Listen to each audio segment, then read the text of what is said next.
गोमती नदी आई, कन्हैया नाविक के रूप में प्रकट भय, पल्ली पार किया, पुनः गरुड़ के द्वारा द्वारिका के उपवन में भी प्रकट करा दिया, पहुंचा दिया सुदामा को।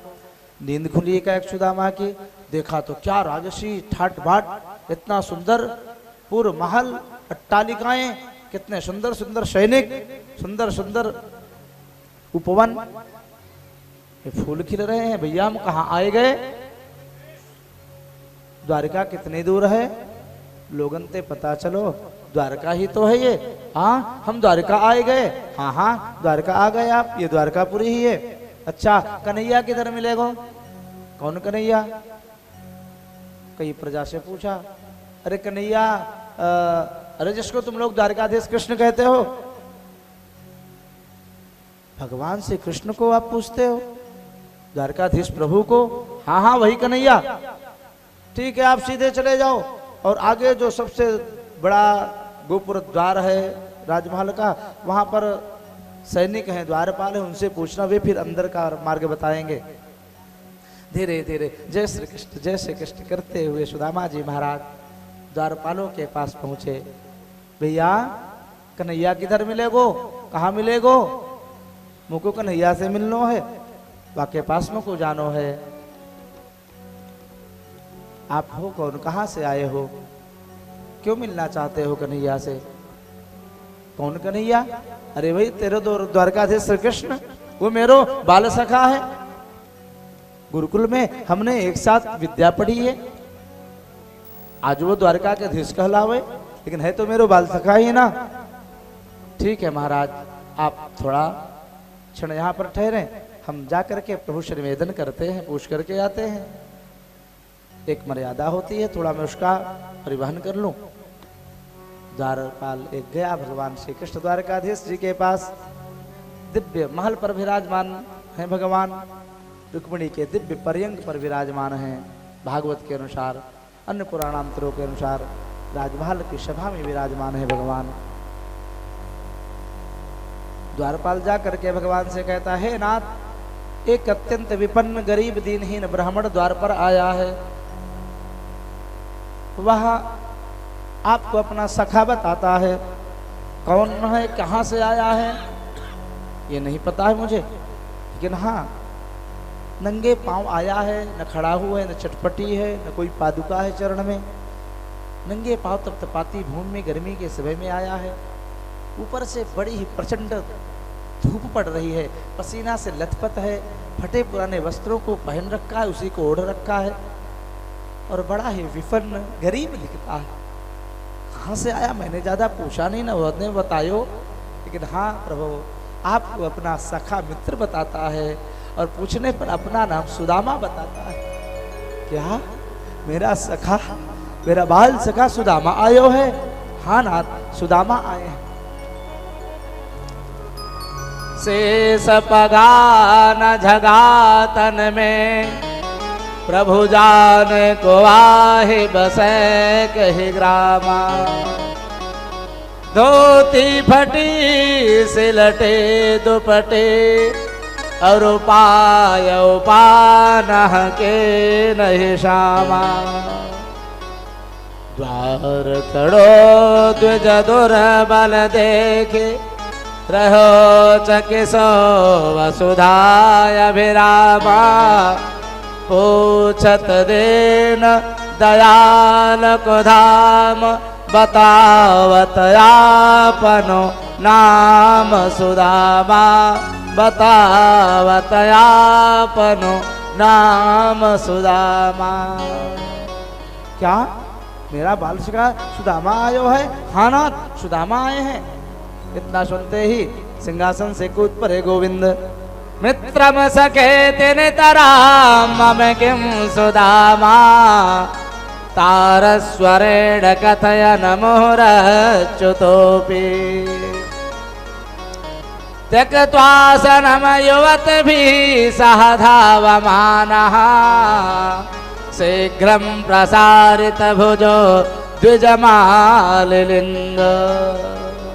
सिंहासन से गोविंद कूद पड़े और भागते भागते द्वार पर पहुंचे और अपने सखा मित्र सुदामा को आलिंगन करके फूट फूट करके रोवे लगे। सुदामा जी कन्हैया को भेंट करके रोने लगे। आज ये परम विशुद्ध परमात्मा ब्रह्म और विशुद्ध जीवात्मा का दिव्य मिलन हो रहा है। गोविंद सुदामा को बड़ो तेजी से झगड़ करके भाव में डूब गए। सुदामा कन्हैया को पा करके भाव में डूब गया। आज करोड़ों वर्षों से जन्मों से बिछड़ा हुआ एक परम अधिकारी विशुद्ध जीवात्मा अपने परम प्रीतम परम ब्रह्म को पाया, नारायण को पाया।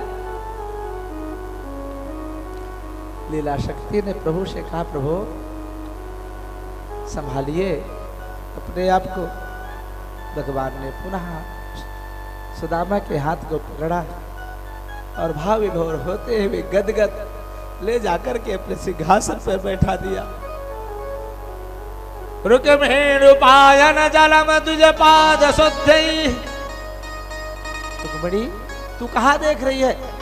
दौड़ो और तुरंत जाकर के स्वर्ण के कलश में शुद्ध जल लेकर के आओ, ब्राह्मण देवता के चरण धुलने। सत्यभामे कालिंदी मित्रविंदे चरण डुलाओ, इनकी सेवा करो, हवा करो। बहुत देख रहे हो कितनी गर्मी लग रही है, कितना पसीना आ रहा, लथपथ पे है मेरे सखा। स्वयं गोविंद नीचे बैठ गए और सुदामा के चरणों को दबाने लगे। और जब चरण दबाते दबाते गोविंद लगे हाथ कर कमल सुदामा के तलुए में पहुंचे। विधे हुए कांटों से स्पर्श हुआ। सुदामा के आंखों से झरझरा अश्रु बहे। जब सुदामा के ऐसे दिन स्त्री को गोविंद ने देखा, गोविंद के भी आंखों से झरझरा।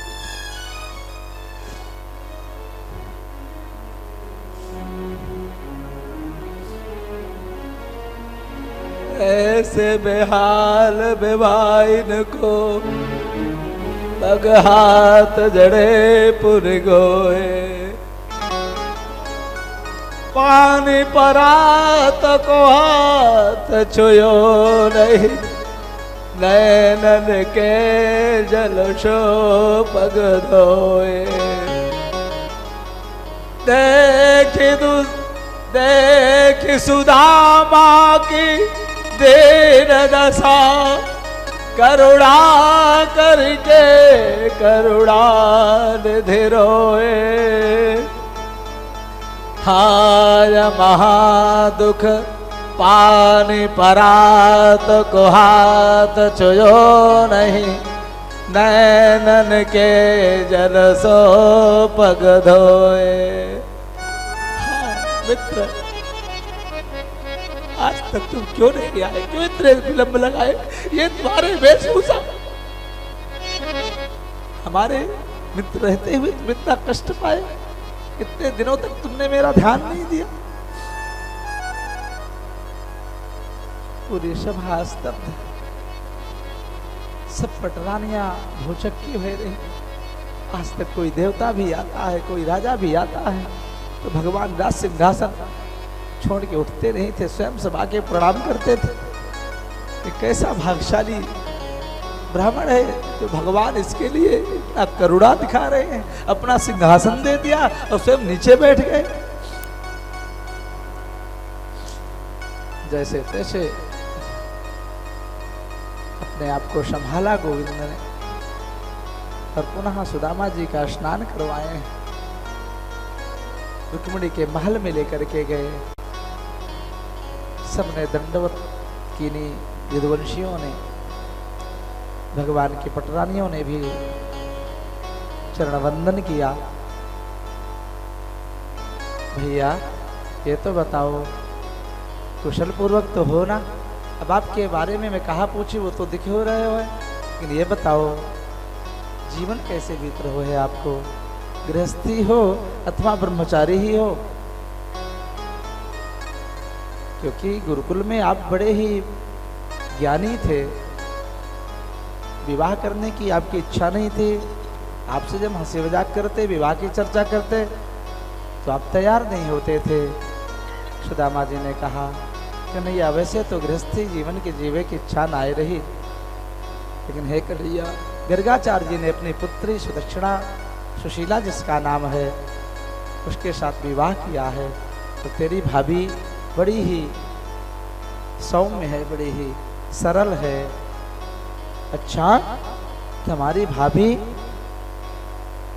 ने मोकू कछु खावे को भी नाय दियो और तेने मोकू पुकारो निमंत्रण भी नाय दियो, बुलायो भी नाय।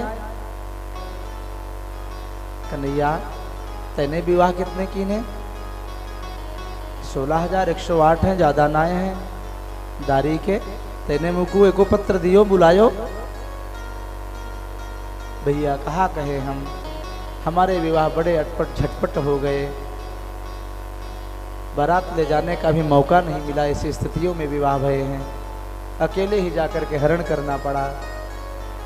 ये बताओ भाभी सुशीला ने हमें कछु खावे को भेंट नहीं दियो का? सुदामा जी ऐसे अट्टालिकाओं को देख करके, राजसी ठाट बाट को देख करके, सुंदरियों को देख करके शरमाए रहे हैं। हमारी तो बेइज्जती हो ही रही है, हमारे सखा की कन्हैया की भी बेइज्जती होएगी। या के ताई उस चावल की पोटली को और संभाल रहे, दबाए रहे, छिपाए रहे हैं। सर्वज्ञ हरि से कहा छुपो है। वेच्छो जहार साहसा, कन्हैया ने छीन लिया और खोल करके मुस्कुराते हुए चावल मुट्ठी में लेके चबावे लगे हैं। और सुशीला के दारिद्र को भी चबाना प्रारंभ किया। 2 मुट्ठी में चावल चबाए, तीसरी मुट्ठी भरते रुक्मिणी ने हाथ पकड़ लिया। स्वयं सुदामा को अपना सब ऐश्वर्य देख करके क्या स्वयं सुदामा बनना चाहते हो नाथ? और सुदामा सुशीला के चावल को चबाते हुए गोविंद ने विश्वकर्मा को आज्ञा दी, जाकर के दिव्य स्वर्णमय द्वारकापुरी की तरह ही सुदामा के लिए भी महल का निर्माण करो। गोविंद ने भाभी को दिव्य स्थिति प्रदान कर दी। होनी थी से हो गई, अब कब हो ना हो, भाभी मारे कृपाते रोज द्वादशी हो। इस प्रकार से सुदामा जी के कष्ट को प्रभु ने दूर किया। जो दरिद्रा की रेखा थी, 6 स्त्री भगवान ने उसको बदल दिया। यक्ष स्त्री, यक्षराज धनराज कुबेर की तरह सुदामा को श्री की प्राप्ति हो। और अगले ही दिन सुदामा जी महाराज भगवान से विदा होकर के अपने पुर की तरफ दौड़ते हैं।